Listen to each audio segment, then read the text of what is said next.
Alright, we're here with Amani E, top 16 in Gencon, and he's going to show you the deck that he used to make it there. So,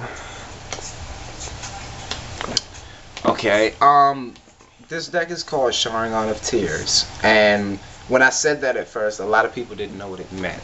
So I thought I would go ahead and make a profile, because a lot of people wanted to see it as a top 16 in Gencon. Apparently, that's a lot more bigger than I thought it was going to be. So, here you go with the deck profile. I'm going to start with the 0 drops. No effects Sasuke. I ran 3 of them because I needed his Sharingan Eye on turn 0, about as early as it can get. But he also came in handy as just a 4 combat ninja.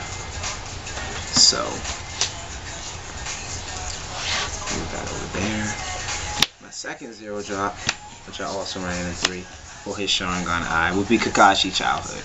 I liked him particularly because he growth into Kakashi Boyhood, and he was not bad for a starting 0, though I would have preferred Sasuke. I didn't mind having him either. He has 2 mental power, which kind of came in handy later on.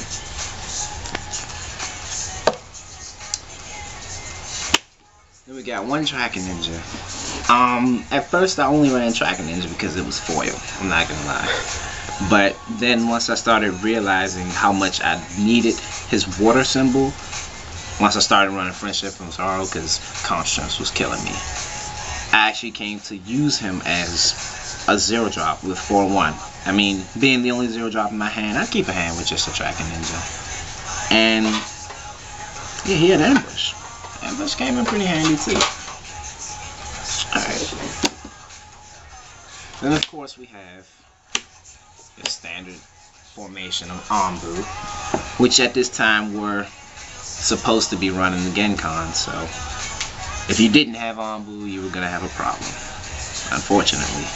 I ran these Anbu in particular because all of my 0 drops were combat 0s, and I needed to be stronger than you on 0 to get the Sharingan of Tears to work without costing me an injury or something like that.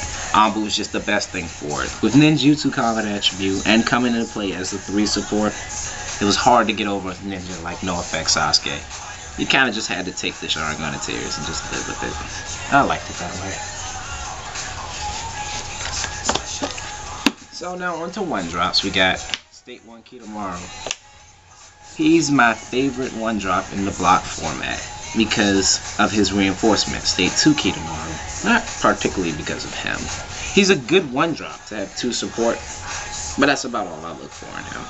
And his reinforcement really, really saved me. Then we got my favorite ninja in the deck, Xion Awaken. Xion was broken. I mean, simply put. She basically made the ceiling combo, Sharingan of Tears, work better. After, you know, ninjas like Wild Fang Kiba for 0 drops kind of kept killing me, Xion would come down, take the 0 drop out, and then you would just take Sharingan of Tears. And there wouldn't be any way you could stop it. Which 90% of games I played, Xion Awaken was my 1 drop, and it costed my opponent the game every time. We're gonna miss you, Xion. On to my 1 Biscuit for my 2 drop. Biscuit is pretty self-explanatory. I mean, for my 0-1s and 2s, I almost immediately drop Biscuit every turn 2 as an additional ninja. I had to keep the rush going, so a free put in play was just hard to pass up. For 3 support, I mean, come on. And Biscuit served as the ultimate jump blocker.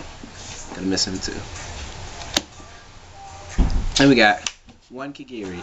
A main Kigiri, mainly because, once again, Wild Fang Kiba was really slowing me down. But other than that, there were a couple of effects that I could get out of the way. Moroku, I didn't particularly care too much for it. I just kept him around in case I needed him. Plus, once again, his water symbol and ambush made him a target for hand costing, which in water I really did need a lot of. Then I got my traditional 2 drop, Konohamaru Ninja Squad, also known as KNS. KNS comes in so many different ways to be handy. 3 support, invulnerability to effects for all the rest of the Leaf Ninja your team, which mind you, all of my Sharingan of Tears users are Leaf. Ninjutsu again, which I used quite profusely. 4 mental power on these dudes. 4 mental power. And the ability to reveal the top card adds another card to your hand. Then, you know, I love growth from these dudes. Then you got 4 support and you got 2 cards in your hand, and you can't now use KNS. On to 3 drops. Toby. Never played him. He did what Toby was supposed to do. You saw him, then you didn't see him, and I appeared with 2 extra cards in my hand. Usually, Itachi ended up in the discard pile. 3rd Hokage, Tail Beast Naruto, whoever I was going to use Sharingan of Tears was usually in the discard pile thanks to Toby. And what did I gain? 2 extra cards. Come on, Toby. You're the fucking man. Now we got this one dude here, Intensity Naruto. I really don't know why I main decked him. Yeah, explain that. Like, comp strengths? At first, yeah, it was comp strengths. The thought was comp strengths at first, but then I looked at the interest cost and I was like, 1 on comp strengths, 3 on Naruto. When do you actually get this guy off? Then, you know, I got comp strength once on like turn 5, and I was like, okay, Naruto made his spot. Because I did actually end up using him once, and, you know, he came in handy. He stopped, what was that card? Bashfulness? I was sick to see Bashfulness, but hey, Naruto was there. Now I got 2 Kakashi Boyhoods and 4 drops. As again, while using Kakashi Childhood, I needed, you know, a little bit of late game here. Sharingan of Tears wasn't going to do it all by itself. And Boyhood was like the prime target because he kind of sealed off the rush at the end along with State 2 Kidomaru with his Chidori. And growthing out of childhood into boyhood kind of was like going from 3-0 to 6-4. Who passes that up?